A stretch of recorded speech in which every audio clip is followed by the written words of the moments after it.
ఇక బంగాళాఖాతంలో అల్పపీడనం ఏర్పడింది. దీని ప్రభావంతో ఏపీలో అతి భారీ వర్షాలు పడే అవకాశం ఉందని ఐఎండీ తెలిపింది.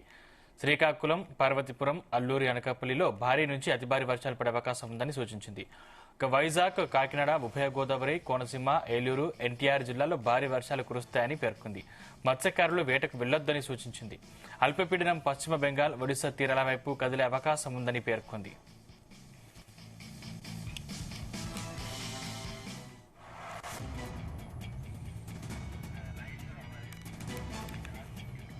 ఇదే అంశానికి సంబంధించిన మరింత పూర్తి సమాచారం మా ప్రతినిధి నాగేశ్వరరావు అందిస్తారు. నాగేశ్వరరావు. Good morning.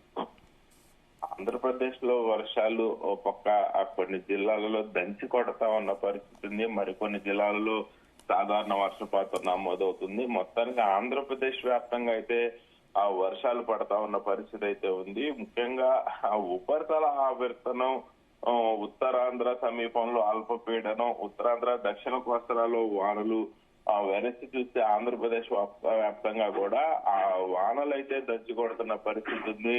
ఆ రైతులైతే ఆనంద డోలికల్లో మునిగి తేలుతున్న పరిస్థితి ఉంది.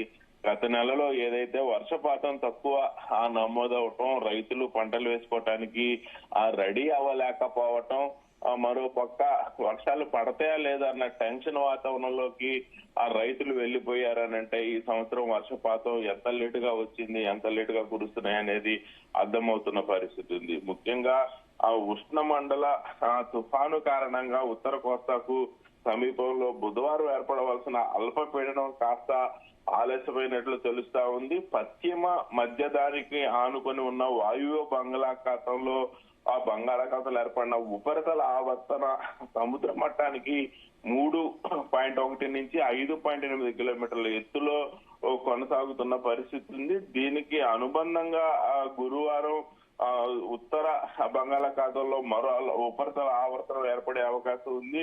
దీని ప్రభావంతో శుక్రవారం నాటికి ఆ ఉత్తరాంధ్ర సమీపంలో అల్పపీడనం ఏర్పడుతుందని వాతావరణ శాఖ నిన్న సాయంత్రం హెచ్చరించిన పరిస్థితి అయితే ఉంది. అయితే నేడు వాతావరణ శాఖ హెచ్చరించిన ఐఎండీ హెచ్చరించిన దాని ప్రకారం అయితే ఉపరితల ఆవర్తనం, అల్పపీడనం రెండు ఉత్తర కోస్తా సమీపంలోనే కొనసాగుతున్నట్లు కూడా వాతావరణ శాఖ ఐఎండీ జైన్ తెలిపారు. క్రమంగా ఒడిశా వైపుగా కదులుతున్నాయని, దీని ప్రభావంతో శుక్రవారం ఉత్తరాంధ్ర, దక్షిణ కోస్తాలో విస్తారంగా వర్షాలు కురుస్తాయని, కొన్ని జిల్లాలలో మోస్తారు వర్షాలు కురుస్తాయని, 1-2 చోట్ల ఆ భారీ నుంచి అత్యంత భారీ వర్షాలు పడే సూచనలు కనపడుతున్నట్లు కూడా ఆ వాతావరణ శాఖ హెచ్చరిస్తున్న పరిస్థితి ఉంది. ముఖ్యంగా రాయలసీమలో అక్కడక్కడ మోస్తారు వానలు, 1-2 చోట్ల భారీ వర్షాలు కురిసే అవకాశం ఉన్నట్లు కూడా ఆ వాతావరణ శాఖ ఎండీ జైన్ తెలిపారు. అయితే ముఖ్యంగా ఆ శుక్రవారం శ్రీకాకుళం, విజయనగరం, పార్వతీపురం, మన్యం,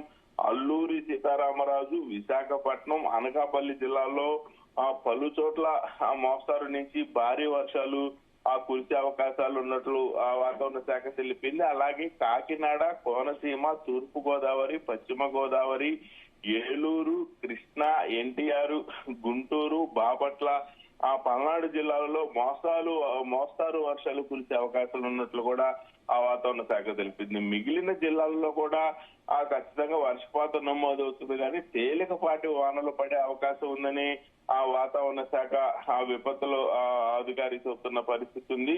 అలాగే ముఖ్యంగా వాతావరణ శాఖ చెప్పిన వివరాల ప్రకారం ఏదైతే మిగిలిన జిల్లాలో తేలికపాటి వర్షాలతో పాటు ఉరుములు కూడా అక్కడక్కడ కురిసే అవకాశాలు ఉన్నాయని, ఎవరు కూడా ఆ చెట్ల వద్ద గాని అలాగే ప్రశాంతమైన ప్రదేశాలలో కానీ నిజ ప్రదేశాలలో ఎక్కడ ఉండవద్దని కూడా వాతావరణ శాఖ హెచ్చరిస్తున్న పరిస్థితి ఉంది. ముఖ్యంగా ప్రతి ఒక్కరు కూడా పిడుగుపాటికి వర్షాలు నేపథ్యంలో టవర్స్, పోల్స్, బహిరంగ ప్రదేశాల్లో నిలబడవద్దని కూడా వాతావరణ శాఖ హెచ్చరిస్తున్న పరిస్థితి. ముఖ్యంగా తీరం వెంబడి గంటకు 50 కిలోమీటర్ల వేగంతో బలమైన ఈదురుగాలులు వీచే అవకాశం ఉండటంతో ఆ మత్స్యకారులు అప్రమత్తంగా ఉండాలని హెచ్చరించారు. గడిచిన ఆ 24 గంటల్లో దాదాపుగా ఆ కంచెలిలో 71 సెంటీమీటర్ల వర్షపాతం, నరసన్నపేటలో 65, కోటబొంబాలిలో 55, మందలలో 50, కవిటిరాజపులో 68, ఆ ఇచ్చాపురంలో 43, వజ్రపు కొత్తూరులో 42, పలసాలలో 40, సీతంపేటలో 39 మిల్లీమీటర్ల చొప్పున ఆ వర్షపాతం అయితే నమోదైన పరిస్థితి ఉంది. అయితే నేడు ఖచ్చితంగా ఆ ఉపరితల ఆవర్తన ఆ ద్రోణి వల్ల దాదాపుగా ఆ ఉత్తరాంధ్ర, ఆ దక్షిణ కోస్తాల్లో ఖచ్చితంగా నేడు వర్షాలు పడతాయని ఆ వాతావరణ శాఖ హెచ్చరించిన పరిస్థితి అయితే ఉంది. కొన్ని జిల్లాలలో మోస్తారు వర్షాలు పడగా మరికొన్ని జిల్లాల్లో భారీ నుంచి అతి భారీ వర్షాలు పడే అవకాశాలు ఉన్నట్లు వాతావరణ శాఖ అయితే తెలిపిన పరిస్థితి ఉంది. సందీప్. Right, thanks Nageswararao.